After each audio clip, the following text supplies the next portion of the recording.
अच्छा भाई, फॉरेक्स और बाइनरी ट्रेडिंग का हुक्म। ऑनलाइन बाइनरी ट्रेडिंग या फॉरेक्स ट्रेडिंग शरन हलाल है या हराम?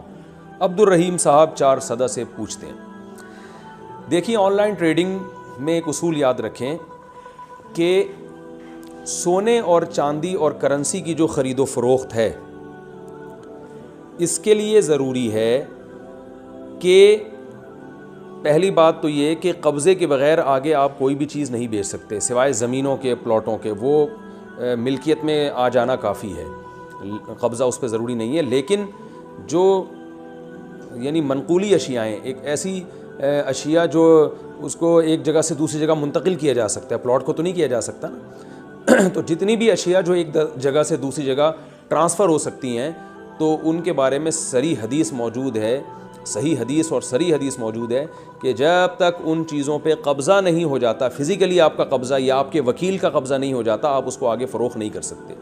तो इंटरनेट पर सोने और चांदी की और जो डॉलर वगैरह की या करेंसी की जो ख़रीदो फ़रोख्त हो रही है, उसमें कब्ज़ा बिल्कुल भी नहीं होता। बल्कि क्या होता है कि मैंने आपको डॉलर बेचे और बस ये फ़र्ज़ कर लिया कि वो डॉलर के आप मालिक बन गए हैं। फिर एक हफ़्ते बाद डॉलर अगर बढ़ गया तो जो है आप मुझे पैसे दे देंगे, घट गया तो मैं उल्टा आपको दे दूंगा। इस तरह से डिफरेंस बराबर करते रहते हैं बैठ के। ये जुआ है, सट्टा है, बिल्कुल हराम है, बिल्कुल नाजायज़ है। तो गोल्ड की बे में भी, गोल्ड की ख़रीदो फ़रोख्त में भी यही है कि गोल्ड की ख़रीदो फ़रोख्त में भी यही मसला है कि जब तक आपका कब्ज़ा नहीं हो जाता, आप उसको आगे फ़रोख्त नहीं कर सकते। तो फॉरेक्स ट्रेडिंग में यही हो रहा है कि गोल्ड और ये सब चीज़ें जो है कब्ज़े के बग़ैर ही आगे बेची जा रही हैं, जो बिल्कुल हराम और बिल्कुल नाजायज़ है। अच्छा, इसमें गोल्ड, करेंसी और जो चांदी है, उसके अलावा चीज़ों में भी बहुत ज़्यादा ट्रेडिंग हो रही है, कब्ज़े के बग़ैर बेच रहे हैं। जैसे दराज.pk में और बहुत सारी वेबसाइट्स बनी हुई हैं। OLX में होता है, आपने देखा। तो उसमें ये बात याद रखें, उसमें भी अगर आप, जैसे मैं एक वेबसाइट खोलता हूँ और मैं फॉर एग्ज़ाम्पल मोबाइल बेचता हूँ, मैं आपको बताता हूँ भाई, एक एप्पल का मोबाइल है, मैंने आपको इतने रुपए का बेचा, आपने, हालांकि वो मैंने अभी ख़रीदा ही नहीं है, मेरे पास नहीं है, लेकिन मैंने आगे किसी दुकान वाले से बात की हुई है। तो ये बै भी हराम है, नाजायज़ है। क्योंकि मैं, जब तक मेरा कब्ज़ा नहीं हुआ और मैंने अपनी मिल्कियत में दाखिल करके बाकायदा फ़िज़िकली कब्ज़ा नहीं लिया, उसने मुझे हैंड ओवर नहीं किया, तो मैं आपको बेच नहीं सकता। तो ये भी नाजायज़ है।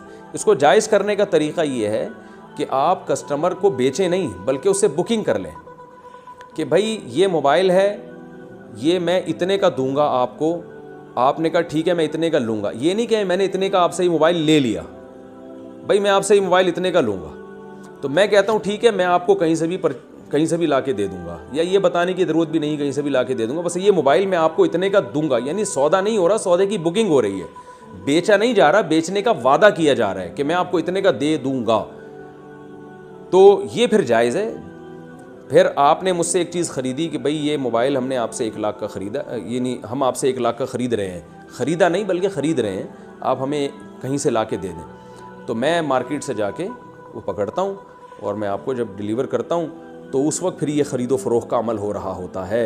उस वक्त मोबाइल यानी आपको दे रहा हूँ और आपसे पैसे ले रहा हूँ, तो ये ख़रीदो फ़रोख्त का उस वक्त अमल हो रहा है। तो जब उस वक्त अमल हो रहा है, तो वो चीज़ मेरे कब्ज़े में भी आ चुकी है और मैं उसका मालिक भी बन चुका हूँ। अलबत्ता इसमें ख़तरा ये है कि चूँकि ख़रीदो फ़रोख्त का अमल उस वक्त हो रहा है, तो इससे पहले कस्टमर के लिए भी जायज़ है कि वो सौदा कैंसिल कर दे, और मेरे लिए भी जायज़ है कि मैं सौदा कैंसिल कर लूँ, क्योंकि अभी डन नहीं हुआ है।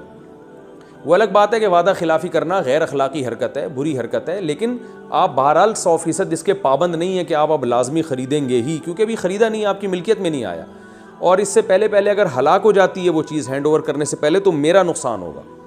तो ये एक सूरत है। और दूसरी बात ये कि अब मैंने तो चूँकि दुकानदार से ख़रीद ली थी ये चीज़, लिहाजा अब दुकानदार को मैं अगर जाके कहूँ यार वो कस्टमर तो मुझसे ले नहीं रहा, तो दुकानदार को इस बात का राइट है कि वो क्या, आप तो मुझसे ख़रीद चुके हैं, तो मेरी वजह से अब वो आगे ले या न ले, मुझे मेरे पैसे चाहिए। तो दुकानदार को भी इसका हक़ हासिल है। तो एक तरीक़ा तो ये है कि आप बेचें नहीं, बल्कि बेचने का वादा कर लें कि भाई हम आपको ये चीज़ इतने की दे देंगे। दूसरा तरीका ये है कि आप जो दुकानदार है उसके वकील बन जाएँ। आप दुकानदार से कहें तुम्हारा एप्पल का मोबाइल या जो भी तुम्हारे पास एंड्रॉयड मोबाइल है, तुम ऐसा करो कि वो मोबाइल जो है ना, मेरी वेबसाइट है, मैं तुम्हारा माल बिकवाता हूँ, तो तुम्हारी तरफ से कोई वकील बन के बिकवाता हूँ, तो फिर ये बग़ैर कब्ज़े के भी जायज़ होगा। फिर आप उसके नुमाइंदे होंगे, यानी शॉपकीपर की तरफ से आप नुमाइंदे होंगे, और आप दोनों यानी इसका माल उसको बिकवाने का अपने एक दरमियान में कमीशन रख लें कि भाई ये तुम्हारा मोबाइल अगर 1 लाख का बिकता है तो इसमें मेरा कमीशन इतना होगा, 1 लाख से ज़्यादा का बिकता है तो मेरा कमीशन इतने % होगा।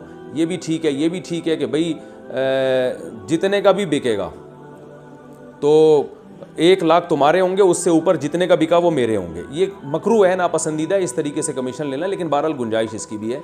बेहतर तरीका यही है कि आप शॉपकीपर से ये कहें कि मैं तुम्हारा माल बिकवाऊंगा और बिकवाने का एक मखसूस कमीशन तय कर लें कि मैं इतने % लूँगा, जितने का बिकेगा उसमें से इतने % मेरा। तो ये हर सेल पर 10 रुपये मेरे या 100 रुपये मेरे। तो इस तरह से दोनों के लिंक के ज़रिए जो आप एक दरमियान में कमीशन एजेंट बन सकते हैं, और इस तरह भी जायज़ है। लेकिन ये कह के बेचना कि आपके पास एक चीज़ सिरे से है ही नहीं, आपका कब्ज़ा ये है तो, मगर आपका कब्ज़ा नहीं हुआ अभी उसके ऊपर, और आप उसको बेच देंगे, मैंने तुम्हें फ़रोख्त कर दी ये चीज़, तो ये कब्ज़े से पहले की बै होगी, ये जायज़ नहीं होगी। किसी का एजेंट बन के बेच सकते हैं, ख़ुद से नहीं बेच सकते आप। फिर भी समझ में ना आए तो पुलिस को बताएं, इंशाल्लाह वो आपको अच्छी तरह से समझा देगी, या किसी करीबी आलिम से रब्ता करें, वो इंशाल्लाह आपको समझा देंगे। अच्छा भाई, बग़ैर दाढ़ी वाले के पीछे नमाज हो जाती है? बग़ैर दाढ़ी वाले इमाम के पीछे नमाज़ पढ़ना जायज़ है या नाजायज़? नाजिम साहब दिल्ली से। दाढ़ी कटाना जो है ना, ये कबीरा गुनाह है, और अपने इख्तियार से ऐसे शख्स को इमाम बनाना जायज़ नहीं है। अलबत्ता कोई बन जाए तो उसके पीछे नमाज बहरहाल अदा हो जाएगी। कोरोना की वजह से उम्रा रह जाने का कफ़ारा। मैं 27 फरवरी को उम्रे के लिए जा रहा था। एयरपोर्ट पर होल्डिंग के बाद मैंने एहराम भी बांध लिया था। इसके फ़ौरन बाद ऐलान हो गया कि उम्रे पर पाबंदी लगा दी गई है। चुनांचे हम सब ने एहराम उतार दिया। क्या हमारे ऊपर दम वाजिब होगा या नहीं? अब्दुल हसीब। देखें, सिर्फ अगर एहराम की चादर बांधी थी और लब्बैक यानी तलबिया पढ़कर बाकायदा एहराम में दाखिल नहीं हुए थे, तो सिर्फ चादर बांध लेने से एहराम में दाखिल नहीं होते, लिहाजा वो अगर आपने उतार भी दिया तो कुछ नहीं है। लेकिन अगर बाकायदा लब्बैक अल्लाहुम्मा लब्बैक ला शरीक लक लब्बैक ये वाला पढ़ के और ज़बान से उसकी नीयत भी कर चुके थे आप उम्रे की, तो फिर आप एहराम में दाखिल हो गए थे। और फिर ऐसी सूरत में अगर किसी मजबूरी से आपको एहराम खोलना पड़ा तो शरअन आप पर दम भी वाजिब है और उम्रे की क़ज़ा भी वाजिब है।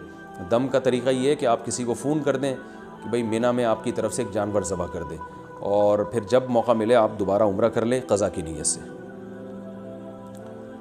शेख अब्दुल क़ादिर जीलानी को गौसे आज़म कह सकते हैं क्या? शेख अब्दुल क़ादिर जीलानी रहमहुल्लाह को गौसे आज़म कहना दुरुस्त है? क्या ये बात दुरुस्त है कि वो मुर्दे को ज़िंदा कर देते थे? मोहम्मद वेस्ट इंडिया से। मेरे इल्म में कोई ऐसी रिवायत नहीं है कि मुर्दे को ज़िंदा कर देते थे, कोई मुस्तनद रिवायत नहीं है। बाकी ये कि गौसे आज़म कहना, इसका सही मतलब भी निकल सकता है, गलत मतलब भी निकल सकता है।